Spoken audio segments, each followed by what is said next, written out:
Picture this. Your charity launches a new project, but a risk you didn't spot causes delays, extra costs, or even threatens your reputation. Scary, right? In this video, I am going to show you how an effective plan or approach, such as a risk register, can prevent surprises, protect your charity, and give your trustees a peace of mind. By the end, you will know how to create, maintain, and use a risk register effectively. Don't worry, it is simpler than it sounds. You might ask, what is a risk register? A risk register basically is a living checklist. It lists all potential risks your charity might face. For example, if you run a charity event, your register might include risks like bad weather, volunteer shortages, or cash handling mistakes. For each, you note how likely it is, how serious it could be, and what steps you are taking to prevent it. Think of it like a map. It shows where trouble could hide and how to avoid it. Now that you know what a risk register is, let me talk about why every charity should have one. Actually, it is a legal requirement for all registered charities in England and Wales. The Charity Commission requires all registered charities to include risk management information in their trustees' annual reports.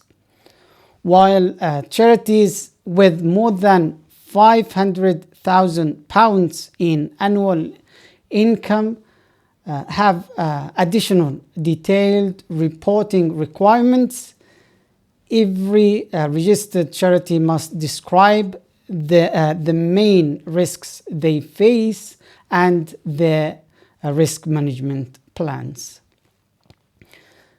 This applies to all registered charities regardless of size because it demonstrates good governance, meets your legal obligations, and protects your reputation and resources.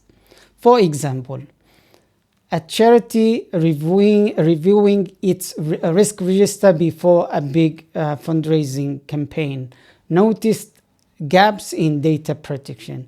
Fixing these early prevents potential fines and improves donor confidence. Remember, whether your charity has an income of £250,000 or £2.5 million, you need to address risk management in your annual reporting. A risk register is not just paperwork or admin tasks. It is proof that you take your responsibilities seriously. If you are unsure how to start your risk register or want to make sure it is done correctly, book your call at evolvecatalyst.org. We will guide you through every step. Next, let me break down how to create a risk register step by step. Step number 1, get the right people involved. Gather trustees, senior staff, and even key volunteers. People working on the ground often spot risks before they grow. Step number 2, list out all the possible risks. Hold a brainstorming session and think about different risk types: financial, operational, compliance, and reputational. Don't ignore small risks. Sometimes they turn into big problems. Step number 3, rate the risks. For each risk, decide how likely it is to happen and how bad it would be if it did. Use simple words like unlikely, possible, and likely, and scores from 1 low risk to 5 high risk. Step number 4, plan controls and actions. Work out what you are already doing to reduce each risk. For bigger risks, add action points so everyone knows who is responsible for what and when you will check back in. Step number 5, keep your register fresh. The risk register is not a one-time or one-off job. Review it at every board meeting or at least once a quarter. Update it if something changes, like new projects, funding, or law changes. For example, if your charity introduces a new volunteer program, update the risk or the register to include induction, supervision, and safeguarding risks. If this feels a bit overwhelming, don't worry. You don't have to do it alone. We can help your charity set up its risk register in a way that's practical and easy to maintain. If you would like support, book your call at evolvecatalyst.org. We will walk you through it step by step. Now that you know how to create one, let me talk about why getting trustees involved is so critical. Trustees hold ultimate responsibility for risks. A risk register is not a formality. It is a tool to create a risk-aware culture. Let me share some tips for trustees. Make risk a standing agenda item at board meetings. Discuss openly what could go wrong. Decide your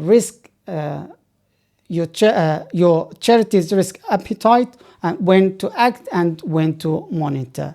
However, even with a great register, charities make mistakes. Let me look at common pitfalls. Don't let the register sit on a shelf or in a folder. Everyone should understand it. Review who owns each risk and know roles. Roles changes over time. Celebrate progress. Closing or reducing risks motivates the team. For example, if your charity reduces financial risks by introducing clear cash handling procedures and updates training, then you can celebrate the milestone with staff. Here are some mistakes to avoid when using a risk register. Using a generic template without customizing it to your charity. Treating it as static. It should evolve as your charity grows. Ignoring small risks, which can snowball. Forgetting positive risks. Opportunities emerge when bad things are prevented.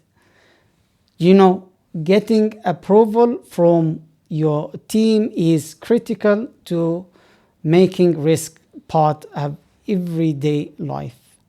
So you need to discuss risks in meetings and reports. Encourage questions like what could go wrong and how would we handle it. Plus, use actual examples to spark discussion. Finally, let me mention the payoff of an active risk register.